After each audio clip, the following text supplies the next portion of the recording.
పశ్చిమాసియాలో కొనసాగుతున్న ఉద్రిక్తతల నేపథ్యంలో అనేక రంగాల్లో తీవ్ర సంక్షోభ పరిస్థితులు నెలకొంటున్నాయి. ఇప్పటికే రోజు రోజుకి పరిస్థితులు ఏ రకంగా మారుతున్నాయో చూస్తూనే ఉన్నాం. అయితే వార్ ఎఫెక్ట్ ఇటు సరుకులపైన, రవాణా మార్గం పైన, అలానే గ్యాస్ కొరతపైనే కాదు వాతావరణం పైన కూడా తీవ్రమైన ప్రభావం చూపిస్తుంది అంటున్నారు ఏయూ మెటీరియాలజీ డిపార్ట్మెంట్ వాళ్ళు. మానవుల యొక్క వినాశనానికి ఇలాంటివి దారితీస్తూ ఉంటాయండి. చాలా ఇబ్బందులు మనం ఎదుర్కోవాల్సిన అవసరం ఉన్నదన్నమాట. దాని ప్రభావం కంపల్సరీగా గ్లోబల్ మీద కంపల్సరీగా ఉంటుందండి. సో ఎందుకు అంటే అణుబాంబుల విధ్వంసం ఖచ్చితంగా వాతావరణం మీద తీవ్ర ప్రభావాన్ని చూపిస్తోంది. వాతావరణంలో విపరీతమైన మార్పులు కూడా మనం చూడొచ్చు. అటు ఆరోగ్యపరంగా కూడా అది తీవ్రంగా నష్టం కలిగించే పరిస్థితులు ఉంటాయి అంటున్నారు. పూర్తి వివరాలు తెలుసుకుందాం.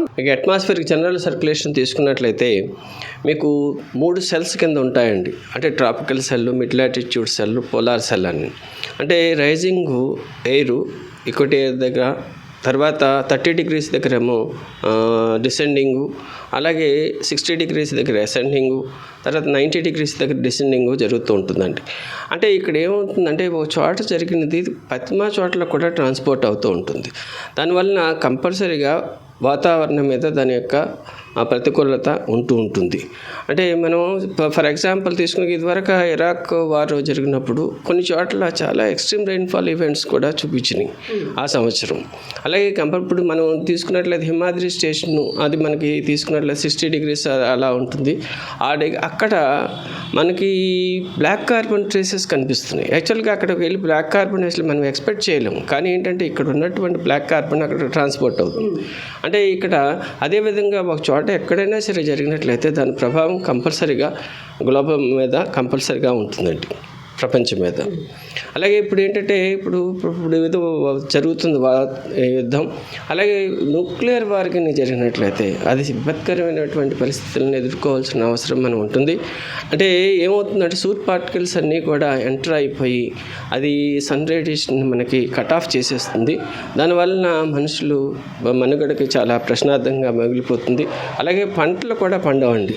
దానివల్ల జన నష్టం జరుగుతుంది. చాలా ఇబ్బందులు మనం ఎదుర్కోవాల్సిన అవసరం ఉన్నదన్నమాట అండి.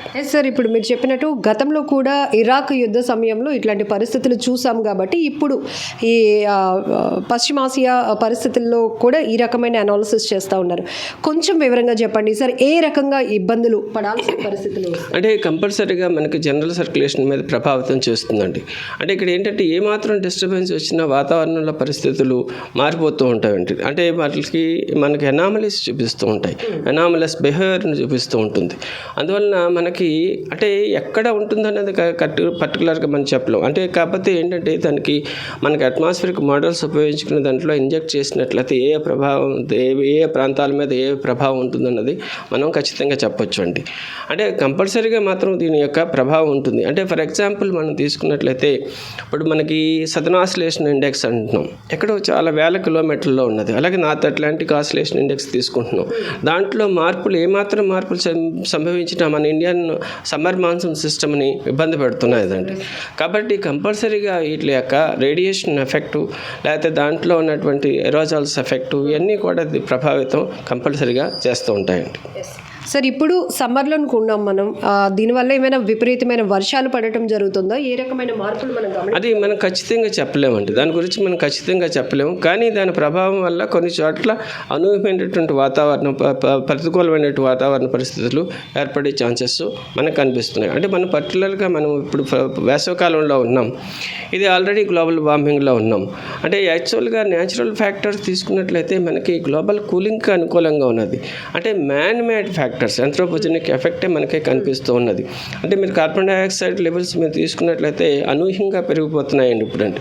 అలాగే మనకి ఏంటంటే ఇక్కడ green house gases, carbon dioxide అవ్వచ్చు, మిథేన్ అవ్వచ్చు, వాటర్ వేపర్ అవ్వచ్చు, లేకపోతే నైట్రస్ ఆక్సైడ్ అవ్వచ్చు, ఓజోన్ అవ్వచ్చు, వీటి యొక్క ప్రభావం చాలా చూపిస్తూ ఉంటాయి. అంటే యాక్చువల్గా గ్రీన్ హౌస్ ఎఫెక్ట్ అనేది మనకు కావాలి యాక్చువల్గా అవుతాయి. అంటే గ్రీన్ హౌస్ ఎఫెక్ట్ ఉండటం వల్లనే మనకు 15 degrees Celsius మనకి ఇప్పుడు నమోదు అవుతున్నాయి. ఒకవేళ గ్రీన్ హౌస్ ఎఫెక్ట్ లేదా అనుకోండి -18 15°C ఉంటాయి అన్నమాట. కాబట్టి గ్రీన్ హౌస్ ఎఫెక్ట్ ఉండాలి, కానీ మనకి ఎన్హాన్స్డ్ గ్రీన్ హౌస్ ఎఫెక్ట్ జరుగుతుందన్నమాట. అంటే ఉన్న మోతాదుకి మించి జరుగుతున్నది, అంటే గ్యాసెస్ కాన్సన్ట్రేషన్ పెరగటం వల్ల. అంటే దీని ప్రభావం వల్ల పర్టికులర్గా మనకి ఈ అర్బన్ తీసుకున్నట్లయితే అర్బన్ హీట్ ఐలాండ్స్ పెరుగుతాయండి. అంటే ఎక్స్ట్రీమ్ రెయిన్ఫాల్ యాక్టివిటీని, అంటే ఇప్పుడు మీరు చూసినట్లయితే మనకి ఫిబ్రవరిలోనే మనకి కొన్ని చోట్ల ఎక్కువ రెయిన్ఫాల్ యాక్టివిటీ చూపించిన కేసెస్ ఉన్నాయి. అలాగే ఏంటంటే కోస్టల్ ఏరియాస్ ఫర్ ఎగ్జాంపుల్ మనం విశాఖపట్నం రీజియన్ తీసుకున్నట్లయితే ఇక్కడ అర్బన్ హీట్ ఐలాండ్ డెవలప్ అవటం, మనకి దాని ఇంటెన్సిఫికేషన్ మనం ప్రత్యేకంగా చూస్తాం. అంటే దీనివల్ల ఏమవుతుందంటే మధ్యాహ్నం పూట్ల 3 గంటల తర్వాత మనకి థండర్ స్టార్మ్ యాక్టివిటీ కానీ లేదా హెయిల్ స్టార్మ్ యాక్టివిటీ కానీ అటువంటి జరిగే సూచనలు కనిపిస్తూ ఉన్నాయి అటువంటి. సార్, జనరల్ మీరు ఇందాక చెప్పినట్టే ఈ న్యూక్లియర్ బాంబింగ్ జరిగిన చోట, అంటే మన ఇండియా కానీ కాదు కానీ ఆ సరౌండింగ్ కంట్రీస్ కానీ అక్కడ ఉన్న పబ్లిక్ కానీ ఇమీడియట్ ఎఫెక్ట్, అంటే ఇప్పుడు ఆర్థికపరమైన నష్టాలు చెప్తున్నాం, ప్రాణ నష్టాలు చెప్తున్నాం, ఈ రకంగా మనం చెప్పుకుంటున్నాం. బట్ ఇమీడియట్గా వాతావరణం ఎఫెక్ట్ అవ్వటం వల్ల మనుషుల ఆరోగ్య ప్రభావం ఎలా ఉంటుంది? డెఫినెట్గా వాటి ప్రభావం ఉంటుందండి. అంటే సన్ రైస్ ఎప్పుడైతే కట్ ఆఫ్ అయిపోయిందో మనకి డి విటమిన్ డెఫిషియన్సీ ఏర్పడుతుందండి. దానివల్ల చాలా మార్పులు మనకి బాడీలో కలుగుతాయి ఉంటాయి. దానివల్ల మనకు తెలుస్తుంది డి విటమిన్ డెఫిషియన్సీ ఉన్నట్లు డి విటమిన్ తీసుకోమంటారు. అది ఇక్కడ ఆరోగ్యం ఇంకోటి ఏంటంటే మనం తిండి కూడా ఇబ్బంది పడుతూ ఉంటాం. అంటే పంటలు కూడా పండే ఛాన్సెస్ ఉండవండి. దానివల్ల కొన్ని సంవత్సరాలు నష్టపోవాల్సిన పరిస్థితి ఉంటుంది. అందువల్ల అది ఏదైనా స్థితిప్పటికీ మానవుల యొక్క వినాశనానికి ఇలాంటివి దారితీస్తూ ఉంటాయండి.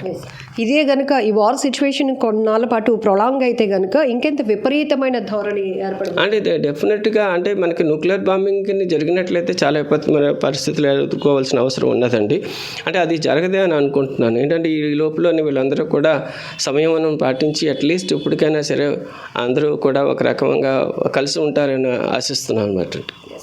సార్, ఇప్పటికే అక్కడ జరిగినటువంటి బాంబింగ్ సిచ్యువేషన్స్ అవన్నీ చూసినాక మీరు వాతావరణ పరంగా ఏ రకమైన అనాలిసిస్కి ఆల్రెడీ మీరు ఇనిషియేట్ తీసుకున్నారు? అంటే డెఫినెట్గా దీని యొక్క ప్రభావం కనిపిస్తూ ఉంటుందండి. అంటే సపోజ్ మనకి నార్త్ వెస్ట్ ఇండియా తీసుకున్నారనుకోండి, నార్త్ వెస్ట్ ఇండియాలో మనకి రెయిన్ఫాల్ యాక్టివిటీ పెరగదు, యాక్చువల్గా తక్కువగా ఉంటుంది. ఎందుకంటే లోవర్ లెవెల్ ఇన్వర్షన్స్ అవి ఉంటాయి. కానీ మనం ప్రజెంట్ ఇప్పుడు గ్లోబల్ వార్మింగ్ టైంలో తీసుకున్నట్లయితే అక్కడ కూడా రెయిన్ఫాల్ యాక్టివిటీ పెరిగే సూచనలు కనిపిస్తున్నాయి. ఎందుకంటే అక్కడ అరేబియన్ సీ వార్మింగ్ జరుగుతున్నది. అలాగే మీకు సబ్ట్రాపికల్ సిస్టమ్స్ ఇంటర్ఫియరెన్స్ కూడా ఎక్కువగా మనకి దాని ఎఫెక్ట్ కూడా కనిపిస్తుంది. దానివల్ల రెయిన్ఫాల్ యాక్టివిటీ నార్త్ వెస్టర్న్ పార్ట్స్ని కూడా బెటర్ కండిషన్స్ కింద తయారు చేస్తుందండి. అలాగే పర్టికులర్గా మీరు నార్త్ ఈస్ట్ ఇండియా ఈ గ్యాంజెస్ వ్యాలీ అన్నీ తీసుకున్నట్లయితే అక్కడ మీకు స్టాటిక్ స్టెబిలిటీ పెరుగుతుంది. దానివల్ల ఏమవుతుందంటే రెయిన్ఫాల్ యాక్టివిటీ తగ్గుదల కనిపిస్తూ ఉంటుంది. దానివల్ల డ్రౌట్ కండిషన్స్ అవి కూడా పెరగటం జరుగుతుంది.